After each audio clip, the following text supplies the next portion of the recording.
வாழ்க வளமுடன். விசாக நட்சத்திரம் அன்பர்களுக்கும் நேயர்களுக்கும் ஆனந்த வணக்கங்கள்.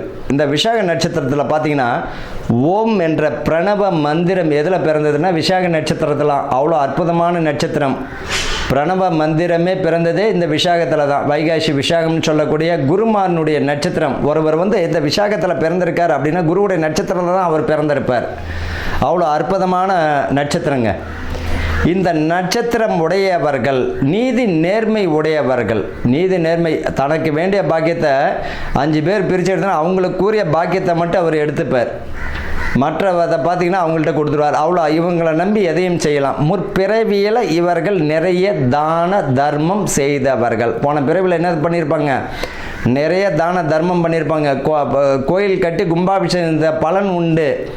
இவர்களை பொறுத்த வரைக்கும் நிறைய குருமார்கள் நீதிமான்களில் பார்த்திங்கன்னா இந்த விசாகத்தில் தான் பிறந்திருப்பாங்க. அடியார்களை எடுத்துக்கிட்டாலும் எதற்கும் ஆசைப்படாதவர்கள் சன்னியாசிகள் பார்த்திங்கன்னா இந்த விசாகத்தில் அதிகமாக பிறந்திருப்பாங்க. அவ்வளோ அற்புதமான ஒரு நட்சத்திரம் தான் இந்த விசாகம்.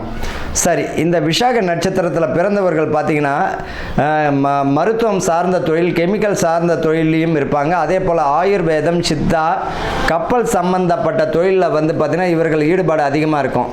இவர்களை பொறுத்தவரைக்கும் தோல் சம்பந்தப்பட்ட நோய்கள், விரல்கள் சம்பந்தப்பட்டது, முட்டி சம்பந்தப்பட்டது, வயிறு, மலச்சிக்கல் சம்பந்தப்பட்ட நோய்கள் எளிமையாக வந்துடும். அந்த விஷயத்தில் இவர்கள் கவனமாக இருந்தாலே போதும்.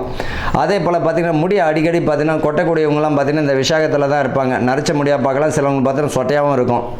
சரிங்க, இன்னொரு விஷயத்தையும் சொல்லிடுறேன். இந்த முடி கொட்டிடுது, எனக்கு வழுக்க மண்டையாக இருக்குது, நிறைய ப்ராடக்ட்டுங்க வரும். உண்மையிலே அது ஃபுல்லாகவே முழுக்க பொய். எந்த வழுக்க தலையிலும் முடி வளரக்கூடிய ஆயில் இது வரையில் வரவில்லை. இயற்கையாகவே வரக்கூடிய அமைப்பு இருந்தால் தான் அவர் வரணும். புரியுதுங்களா? இல்லைன்னா நடனம் எல்லாம் இந்த ஆயிலை தடவுறோம், அந்த ஆயில் யாராவது ஒருத்தவங்களை காட்ட சொல்லுங்கள். அது முழுக்க அந்த மாதிரி கான்செப்டுக்கு போக வேண்டாம். இந்த விசாக நட்சத்திரக்காரர்களுக்கு இயற்கையிலேயே வரக்கூடிய அமைப்பு இது தான். எளிமையினுடைய சிகரம் யார் அப்படின்னு பார்த்தோம்னா இவங்க தான். எதற்கும் ஆசைப்படாதவர்கள்.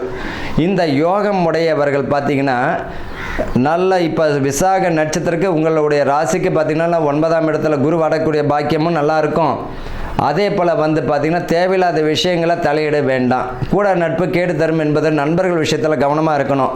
பணம் விஷயத்தில், கொடுக்கல் வாங்கல் விஷயத்தில் கவனமாக இருக்கணும். வண்டி வாகனங்களில் போகும்போது நிதானம் ரொம்ப தேவை. இப்போ உத்தியோகத்தில் ட்ரை பண்ணுறவங்களுக்கு பதவி பணி உயர்வு கிடச்சின்னு டிஎன்பிஎஸ்சி எக்ஸாம் எழுதுறவங்களுக்கு கிளிக் ஆகக்கூடிய வாய்ப்புகள் உண்டு. இந்த காலகட்டத்தில் டிவோர்ஸ் வரைக்கும் பார்த்திங்கன்னா கணவன் மனைவிக்குள்ளே பிரிவு தந்தவங்களுக்குலாம் இந்த வருஷம் பார்த்திங்கன்னா சேரக்கூடிய அமைப்பு தந்துடும். இப்பயே நிறைய பேருக்கு தந்துருச்சு, இனிமேலும் தந்துடும். அதே போல் உங்களுடைய பரிகாரம் என்ன அப்படின்னு பார்த்தீங்கன்னா உங்கள் குடும்பத்தை மட்டும் நீங்கள் பாருங்கள், அதுதான் பரிகாரம். தேவையில்லாத விஷயங்கள் வேண்டாம். முருகன் வழிபாடு, செவ்வாய்க்கிழமையில் முருகன் வழிபாடு, வெள்ளிக்கிழமை உங்கள் வீட்டுக்கு பக்கத்தில் இருக்கக்கூடிய அம்மன் வழிபாடு செய்தாலே போதும், மிக அற்புதமான பலனை தந்துவிடும். வாழ்க வளமுடன்.